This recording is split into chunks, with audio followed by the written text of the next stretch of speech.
Zayat, Ibáñez, Tonietti. Truco Gallo. Hola, sean bienvenidos a Truco Gallo, el podcast sobre actualidad política y económica de Argentina. Este es el episodio número 70. Mi nombre es Daniel Tonietti y me acompañan capítulo a capítulo Alfredo Cuchu Zayat. Alfredo, ¿cómo va? Bien, muy bien, buen día, buenas tardes, buenas noches para todos. Se completa el equipo con Pablo Totó Ibáñez. Pablo. Saludos para todos, señores. Para comunicarse con nosotros lo pueden hacer a través de nuestra cuenta en Twitter, @trucogallo. Esperamos el mensaje de ustedes, @trucogallo. No vamos a hablar de un tema de la Argentina, pero vamos a hablar de un tema que definitivamente afecta a la Argentina. Vamos a hablar de la pandemia y lo que se está viviendo en muchos lugares del mundo, en lo que algunos interpretan lo que puede llegar a terminar confluyendo en una segunda ola de la pandemia, en particular en Europa en unos países más importantes de Europa en el verano por su mercado turístico y también uno de los países más afectados por el COVID, España. Cataluña podría regresar al confinamiento si en 10 días no se frena la expansión del virus. Estamos delante de los 10 días más decisivos del verano, en el sentido de que estamos en una situación crítica y que está en nuestras manos, en las manos de todos, en base a nuestra responsabilidad, a nuestro deber cívico histórico en estos momentos, de evitar que esta situación pueda ir a mayores. Cuando Torra apela a la responsabilidad, apunta claro, hay que aplicar con severidad las medidas de cierre y control del ocio nocturno. Tengo miedo y eso me deprime mucho. De verdad a mí me preocupa más el trabajo. 165 países han impuesto restricciones de viajes a España, en especial tras los recientes rebrotes que han elevado significativamente sus cifras en torno al COVID-19. Con respecto a la situación en Cataluña, alentamos a los ciudadanos franceses a evitar ir allí hasta que la situación de salud mejore en estos territorios. Reino Unido impuso cuarentenas de 14 días para quienes retornen desde España. Francia pidió a sus ciudadanos no ir a Cataluña y Alemania instó a los suyos a evitar viajes hacia esa misma región, Aragón y Navarra. Lo primero que me disparó como una cuestión muy interesante es una nota publicada en el diario británico The Financial Times que está titulada Europa batalla para contener el resurgimiento del COVID-19. Y se concentra en varias cuestiones que están sucediendo en Europa en estos momentos. Una de las más importantes es la prohibición por parte de Boris Johnson a los turistas británicos para que visiten España. Para que ustedes entiendan, a nivel de dimensión, el turismo representa en España 11-12 puntos del Producto Bruto Interno de ese país. Es una de las economías más importantes. Y los turistas británicos son los que más visitan ese país. Se calcula que al año visitan 18 millones de británicos visitan España. 18 millones de británicos, de los cuales 6 millones los visitan en una situación normal, en la cual no estamos hablando, durante el verano. Entre otras cuestiones, Alemania y Francia, otros países importantes que tienen muchos turistas que van a las costas españolas, van a las costas españolas por varias razones, entre otras razones por el costo, por la diversión, por la cultura, por las playas y demás, impuso, y esto también está en la nota de Financial Times, impuso a los turistas que vengan de España pruebas obligatorias, pruebas de COVID obligatorias. Mientras tanto, en el caso de Alemania, también puso restricciones a aquellos ciudadanos que vengan tanto de Estados Unidos como de los Balcanes, como de Turquía. Y hubo un comentario que me gustaría compartir con ustedes del Instituto Robert Koch. Robert Koch, el instituto en homenaje a Koch, el hombre que descubrió la bacteria que provoca la tuberculosis. Es un instituto público de mucho prestigio en Alemania. Y su titular, Lothar Wieler, acaba de declarar, esto lo hizo el 27 de julio, hace apenas días atrás, los últimos aumentos de casos nos preocupan mucho a mí y a todos en el Instituto Robert Koch. El nuevo desarrollo en Alemania nos preocupa mucho. El aumento tiene que ver con el hecho de que nos hemos vuelto negligentes. Se refería a que la gente ya no respeta de manera estricta las reglas de higiene y distanciamiento social. El número de casos nuevos diarios casi se duplicó, está cerca de los 800, con 3.611 nuevos casos reportados en los últimos 7 días. Esto está ocurriendo en Alemania con respecto al rebrote, y Alemania, como les contaba antes, está empezando a poner restricciones a los alemanes que regresan de las zonas más afectadas, como le contaba recién. Otra cuestión elemental no es el cierre de las fronteras, que es un tema muy delicado al interior de la comunidad europea.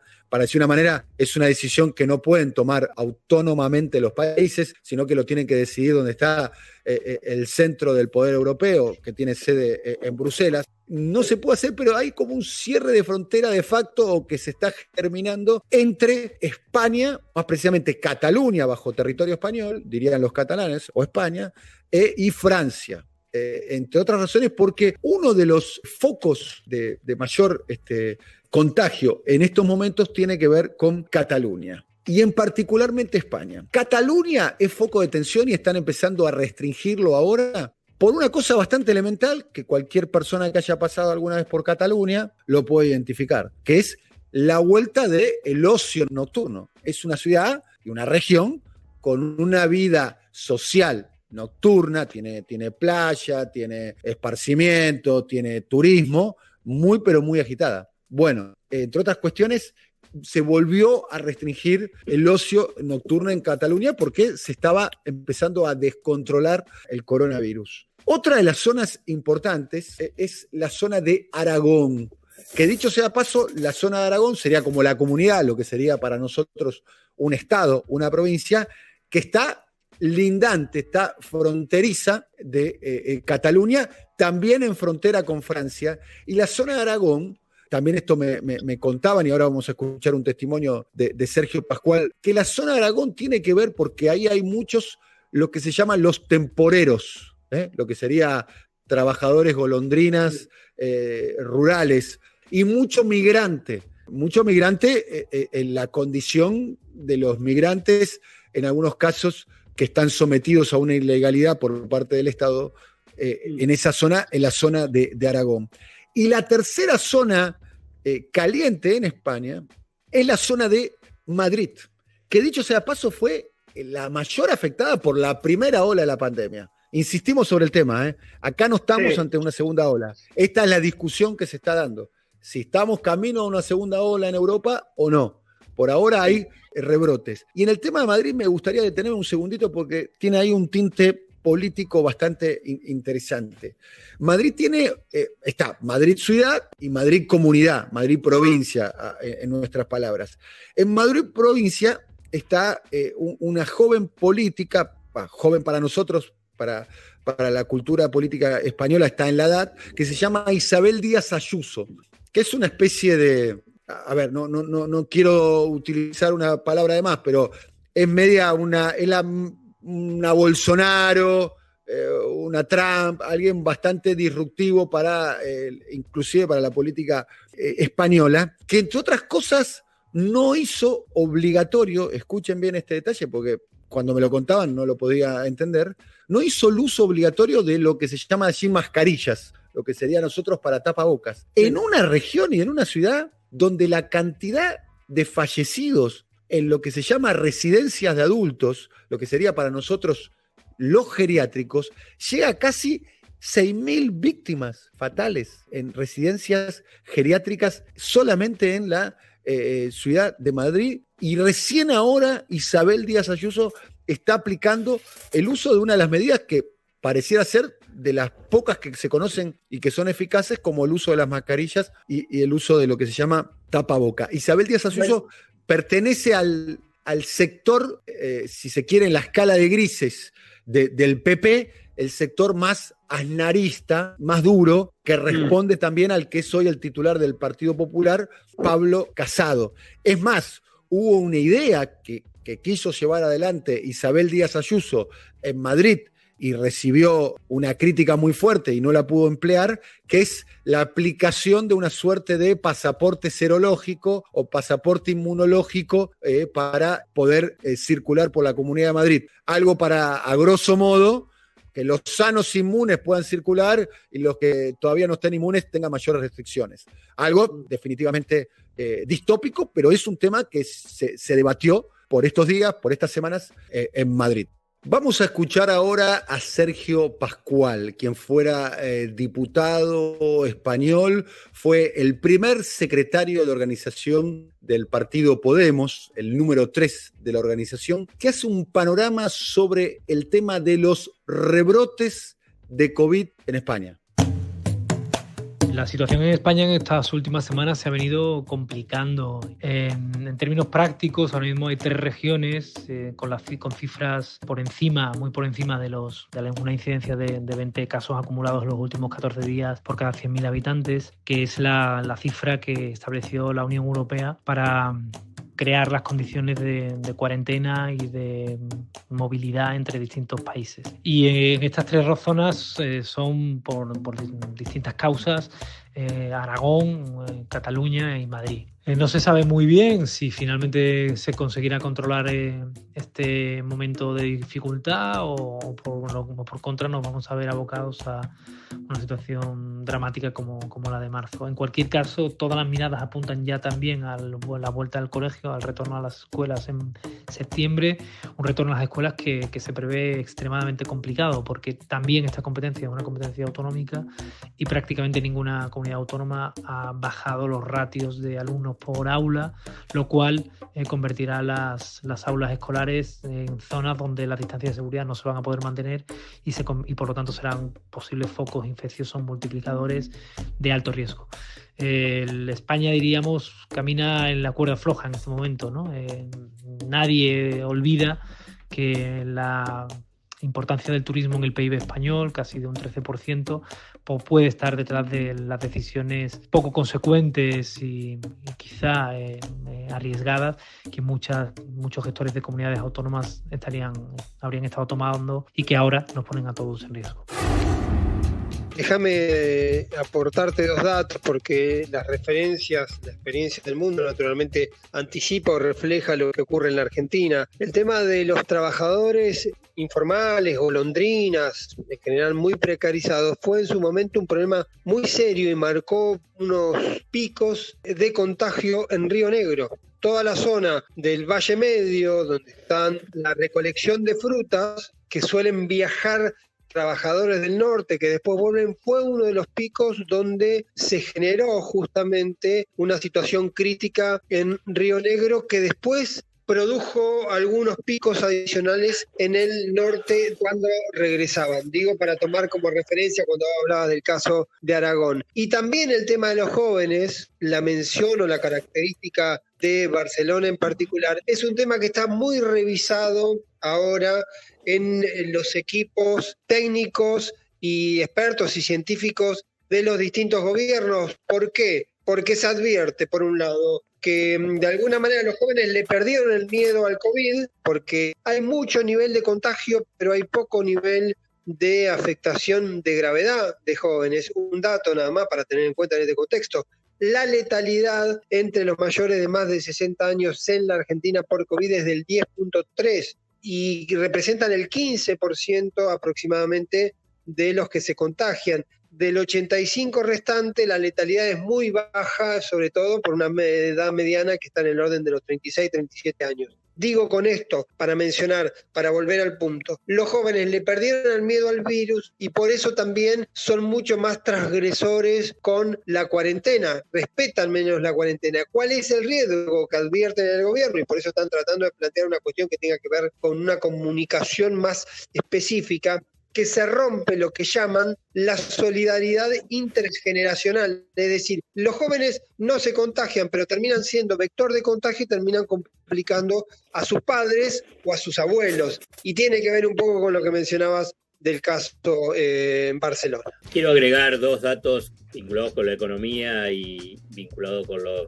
rebrotes que se dan o la situación en Europa como en Estados Unidos. Los datos que se dieron a conocer de caída del Producto Interno Bruto, o sea, del total de la economía, de la generación de bienes y servicios en el segundo trimestre, debido a la pandemia, en Estados Unidos la caída fue de 32,9%. ¿Escucharon bien? 32,9%. Y en Alemania la caída fue del 10% en el segundo trimestre. Son las mayores caídas que se registran desde la Segunda Guerra Mundial. Me parece que es un dato que sirve para análisis tanto locales, pero también para ya a esta altura tratar de archivar, aunque sé que no va a ser posible, el tema de la cuarentena culpable de la caída de la economía. Está claro que es la pandemia culpable del derrumbe de la economía. Estamos hablando de Estados Unidos, economía número 1 del mundo. En el segundo trimestre, en términos anualizados, se destruyó 1/3. Es de una magnitud la crisis, que la verdad, si no se toma nota y se piensa que, bueno, vamos a ver cómo la piloteamos, a ver si abrimos un comercio más, un comercio menos, la verdad que es no transmitirle a la sociedad la gravedad de la situación que se vive acá, pero que es global, Estaba hablando de la potencia económica mundial y la potencia económica de Europa. Por último, esto está relacionado de alguna manera, hay una discusión, no sé si estás de acuerdo, Alfredo, entre los economistas, entre ustedes los economistas, de cuándo comienza una recesión. No tengo entendido que hay una definición académica de que tiene que ser 3 trimestres consecutivos de crecimiento económico, ¿no? 2 trimestres continuados de caída. 2 trimestres, yo pensé que 3. Bueno, el brote epidemiológico también tiene su definición académica y voy a pasar a leerla textual. Abro comillas. ¿Qué es un brote? Cualquier agrupación de 3 o más casos confirmados o probables con infección activa en los que se ha establecido un vínculo epidemiológico. 3 o más casos confirmados, eso ya es calificado como brote según la definición. ¿Cuándo un brote deja de ser brote? Cuando pasan 14 días desde el último positivo. Desde el último positivo, detectado en un área geográfica determinada, cuando pasan 14 días del último positivo detectado, se considera que ese brote o está controlado o dejó de existir. Insisto sobre este tema, porque me parece importante, no es que se está hablando de una segunda ola en Europa. Sí se está planteando que a mayor circulación, mayor contagio. Eso es lo que se está viendo. Y les quiero dejar una última frase que para mí me pareció una definición bastante brillante, por lo menos, y muy simple, de lo que está sucediendo con respecto al tema de los contagios, cuando conversaba días atrás con alguien que a propósito del debate público que se está dando de el modelo Uruguay o el modelo de ciudades que han logrado controlar el COVID por la eficacia de sus políticas públicas. Y me lo dijo de esta manera, y lo entendí muy bien y creo que los oyentes del podcast lo van a entender de la misma manera. Si el virus pudo llegar de Wuhan a Quilmes, imagínate si no va a llegar a Montevideo, a Rosario, a Mar del Plata, a Bahía Blanca, a Córdoba o al interior del interior. Va a llegar absolutamente a todos lados. El tema es el tiempo que tarde en llegar. Bueno, hemos terminado un nuevo episodio de Truco Gallo. Gracias, Alfredo Cuchu Sayata. Hasta la próxima. Hasta la próxima. Un fuerte abrazo para todos. Muchas gracias al alcalde de Gónez. Saludos para todos y les recuerdo a los oyentes que en general nos escuchan en alguna plataforma, en Spotify nos pueden seguir el canal para tener la oportunidad que le vaya advirtiendo cuando se cargan nuevos episodios. Sí, nos pueden seguir en el canal de Spotify y también nos pueden seguir por otras plataformas. Bueno, gracias Pablo, hasta la próxima. Coordinación, Marcelo Figueroa. Producción comercial, Pablo López. Realización, Simón Villarrubia. Diseño gráfico, Andrés Roch. y Lisandro Aira para brasilcomunicación.com. Movistar Play te invita a los primeros 3 meses de Amazon Prime Video para que veas las mejores series y películas. Entrá a movistar.com.ar/play y actívalo. Los que somos Movistar, tenemos más. Movistar. Promoción válida del 1 del 5 del 2020 al 31 del 5 del 2020. Más información en movistar.com.ar/legales/Movistar Play.